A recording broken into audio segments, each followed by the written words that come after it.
President. Senator from Missouri. Mr. President, reserving the right to object. Here we are 6 months since the last foreign policy disaster in which this administration led this country.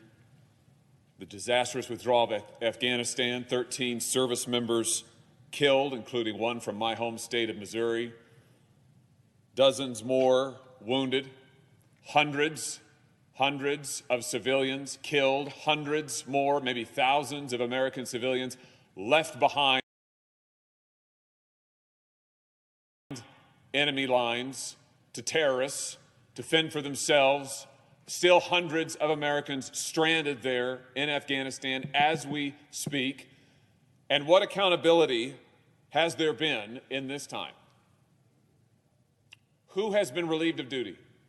Who has been shown the door? What have we learned?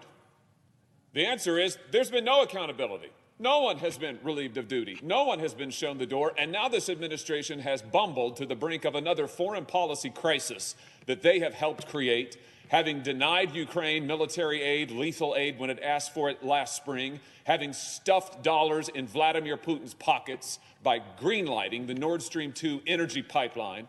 And now here they are on the verge of another foreign policy crisis, and still we have no answers, still we have no accountability. I will say this, though. We did learn a few interesting details this week about what happened in Afghanistan. And by the way, if you think that Vladimir Putin and the other dictators around this world weren't emboldened by this administration's weakness, by their utter failure in Afghanistan, then you've got another thing coming. But what did we learn this week about Afghanistan? Well, we learned actually a couple of interesting things, a number of interesting things. We learned that, in fact, the White House and the State Department were warned for months on end, that their failure to evacuate civilians would result in disaster, that the Afghan government was on the verge of collapse. They were told over and over. One service member who was in Kabul told investigators, the writing was on the wall. I'm quoting now. The writing was on the wall. The country and its government were actively collapsing, and we should not have waited to start evacuations until every provincial capital had fallen except for Kabul. And yet that's exactly what the administration did. Our top military commander in Kabul tried to get the ambassador on the ground to see the security threat for what it was, but to no avail. As one military official told investigators, we learned this week, the embassy needed to position for withdrawal, and yet they weren't doing it. Why weren't they doing it? Why weren't civilians evacuated in a timely manner? Why wasn't the White House prepared? Because the White House wasn't taking it seriously. According to Marine Corps Brigadier General Farrell Sullivan, as late as August the 6th, the National Security Council, and I'm quoting him now, was not seriously planning for an evacuation. Mind you, by this point, our military presence is gone. We have withdrawn militarily from the country. Here we are in August, and the National Security Council, the White House, was not seriously planning for an evacuation. The State Department hadn't even put a team together that was responsible for informing individuals, including American citizens, that they were eligible for evacuation, or started collecting the information they would need to put those Americans on flights to safety. And it wasn't as if the White House and the State Department didn't know better.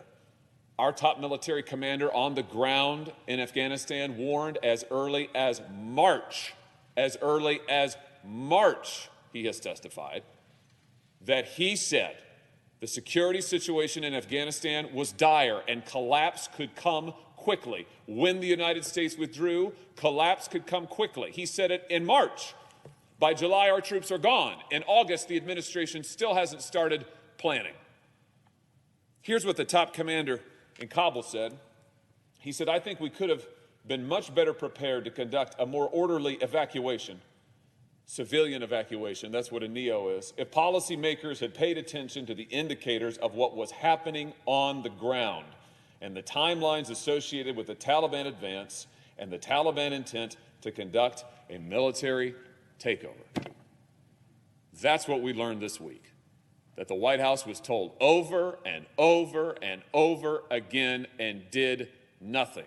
In fact, worse than that, rejected the council of military commanders on the ground, saying that the situation was urgent, saying that civilians needed to be evacuated, saying that there needed to be other steps taken, new measures taken, and the White House drugged their feet, did nothing.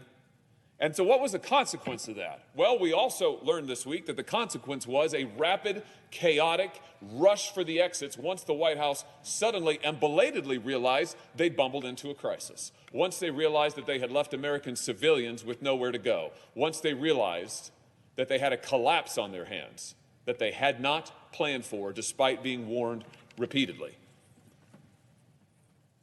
As the CENTCOM found, Central Command found, and we learned this week, commanders at each gate around the airport exercised authority to open or close their respective gates as they deemed appropriate, according to the situation on the ground. However, there was tremendous pressure from the strategic level, meaning the combatant command, the Joint Staff, and yes, the White House, to continue to process and evacuate civilians to the maximum extent possible, so the gate closures were done rarely, locally, and temporarily. In other words, it was a rush, a mad rush to the exits once the administration realized that, in fact, the government was collapsing, realized they hadn't done the preparation they needed to do, realized that hundreds, if not thousands, of American civilians were in grave danger, and we know the result of that. The result is 13 service members were killed. Hundreds of civilians were killed, and hundreds of Americans, maybe more, were left behind to the enemy. Now, I said we learned all this week. You might wonder, well, where did we learn it? I mean, maybe at least we're making some progress. We're getting some accountability. We've learned something. Did we learn it in an oversight hearing before this body? Did we learn it in sworn testimony given in public on the evacuation of Afghanistan? No. Oh, no. No, we learned it from a press report. We learned it because the Washington Post obtained what were previously confidential, unpublished, non-public reports from within the military, from within Central Command in particular. And the Washington Post published them. So, Mr. President, in what has become an all too typical scenario, we learned nothing from any hearings this body is doing because they aren't doing any in public. What we learn is entirely from leaked reports, secondhand sources, the public having been shut out, having been denied access. You know, we had multiple hearings, actually, or briefings on Afghanistan and the security situations in Ukraine last week. Did they happen in public? No. Was there testimony taken in public? No. Were there questions asked by senators in public? No.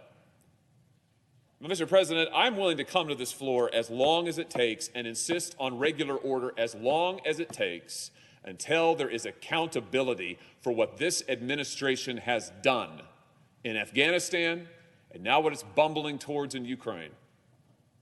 We have got to get answers.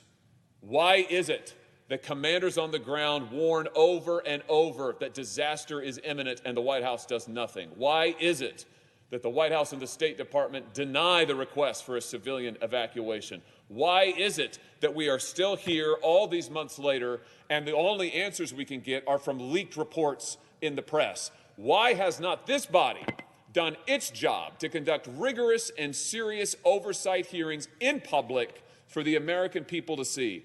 I will come to this floor and insist on regular order, insist this body do its job and vote on Defense Department nominees until we get accountability, until there are public hearings, and until we can learn what actually happened in Afghanistan and who is responsible. Because I tell you this, I wasn't alive for Vietnam, but I am not willing to participate in the kind of cover-up that happened for years in the Vietnam War. I am not willing to kick this oversight responsibility off to some commission that won't report for years from now, most of its findings probably in a classified annex, and by that point somebody will say, oh, well, it's just too late to do anything about it. The American public was lied to for years in the Vietnam War. It has been lied to for years with Afghanistan, and it is time to get answers. And so, yes, I will be here insisting on those answers, insisting on oversight, and insisting on accountability until we get it. And until that time, it is not too much to ask the Senate to do its job. I believe the majority leader said just the other day that the Senate is here to vote. That's what the Senate's here to do. Well, that's an apt phrase, Mr. President. And for once, I agree very much with the Senate Majority Leader. And for those reasons, I object. Objection is heard. The Senate